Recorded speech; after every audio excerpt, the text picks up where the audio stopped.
مزار قائد کے برابر میں ایک چھوٹے سے احاطے میں 5 قبریں ہیں اور وہ پانچوں بہت نامور شخصیات ہیں. تو آج میں آپ کو یہ 5 قبریں بھی دکھا رہا ہوں اور ان کے حوالے سے کچھ ہم تھوڑی سی بات بھی کر دیں گے. یہ باہر سے آپ دیکھ سکتے ہیں بالکل مزار کے برابر میں یہ ایک چھوٹی سی عمارت ہے اور یہ ابھی ہم عمارت میں داخل ہو گئے ہیں اور ہمیں سامنے کچھ قبریں نظر آ رہی ہیں.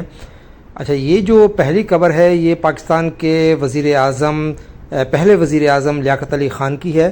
اچھا، قبر پر ایک طرف جو ہے اردو میں بھی لکھا ہوا ہے اور دوسری طرف بنگلہ زبان میں ان کا نام اور تاریخ ولادت اور تاریخ وفات وغیرہ کی تفصیلات ہیں.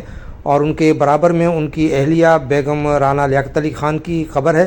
اچھا، ان کے ایک طرف اردو میں لکھا ہوا ہے اور دوسری طرف انگریزی میں لکھا ہوا ہے. شاید اس کی وجہ یہ ہے کہ ان کا انتقال شاید سقوط ڈھاکہ کے بعد ہوا تھا، تو اس وقت تک چونکہ بنگلہ زبان پھر یہاں کی زبان نہیں رہی تھی. یہ دیکھیں، یہ لیاقت علی خان کی ہے،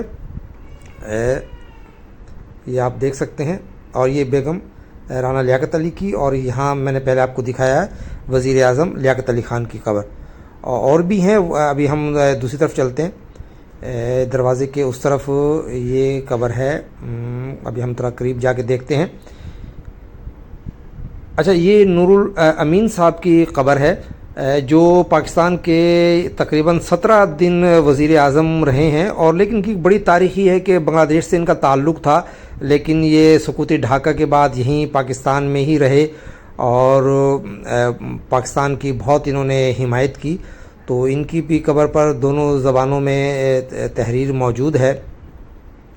اور اس طرف پھر ان کے برابر میں ایک اور قبر ہے. اچھا، سردار عبدالرب نشتر کی قبر ہے. ان کا پشاور سے تعلق تھا اور پشاور میونسپلٹی کے بھی یہ سربراہ رہے ہیں. پھر پاکستان بننے سے پہلے بھی وزارت میں رہے، بعد میں وزیر بھی رہے، پنجاب کے گورنر بھی بنے. اچھا، جب یہ وزیر مواصلات تھے تو انہوں نے یہ جو ریلوے اسٹیشن پر اردو میں نام ہے اسٹیشنوں کے یا ٹکٹ پر اردو میں نام ہے، وہ ان کا ایک بڑا کام تھا. اور جب ان کا کراچی میں انتقال ہوا تو یہاں ان کی قبر نہیں بننے دی جا رہی تھی. وزیر اعظم فیروز خان نون نے بڑی مزاحمت کی تھی، لیکن پھر لوگوں نے بڑا اس پر احتجاج کیا اور پھر اس کے بعد فاطمہ جناح کے کہنے پر ان کی یہاں تدفین ہوئی. اور یہ محترمہ فاطمہ جناح کی ایک قبر ہے اور اس پر بھی دونوں اس میں زبانوں میں ہے تحریر، یعنی کہ اردو زبان میں بھی اور بنگلہ زبان میں بھی. اور یہ عمارت بالکل مزار قائد کے ساتھ ہے. یہاں عام طور پر لوگ نہیں آتے، جو مزار قائد پر آتے ہیں وہ لوگ بھی یہاں نہیں آتے کیونکہ لوگوں کو پتہ ہی نہیں ہے کہ اتنی بڑی بڑی جو شخصیات کی بھی یہاں قبریں ہیں.